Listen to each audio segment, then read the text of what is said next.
Okay so महक, सबसे पहले तो ये जानना चाहिए क्या कुछ सीन में चल रहा है, कुछ प्लानिंग प्लॉटिंग है वीर के साथ चल रही है ईशा को लेकर या सिकंदर को लेकर, क्या कुछ चल रहा है? तो बेसिकली सिकंदर ईशा के पीछे पड़ा हुआ है। ईशा को वापस, because Isha is an Angira pure blooded human, तो उसका उसे खून चाहिए, और अगर उसका खून मिल गया तो he will be able to destroy humanity, जो उसका मेन एजेंडा है। And that's the reason we are all trying to save, एंड कुछ भी करके, कुछ प्लानिंग प्लॉटिंग करके ऐसे जो पारस मणि है वो सिकंदर के घर से हमें निकालना है, so that we can save Isha. So the entire track is revolving around this situation.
So what the ring is, I get two rings and they are interconnected.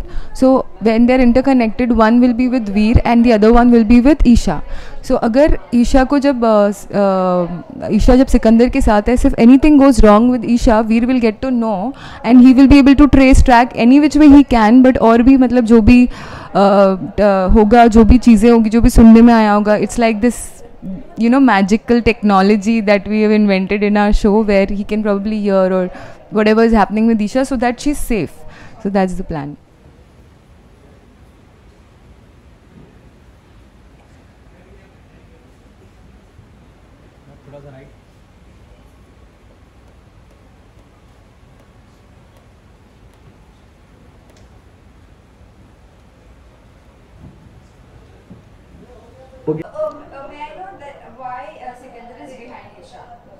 Because Isha is a pure-blooded Angira, and अगर सिकंदर ने ईशा का खून P लिया तो he will be so powerful that he will be able to destroy humanity.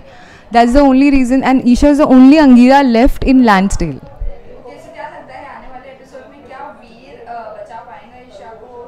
ये जानने के लिए देखते रहिए तेरे इश्क में गाल मंडे टू फ्राइडेज ठीक रात 9 बजे ओनली ऑन कलर्स.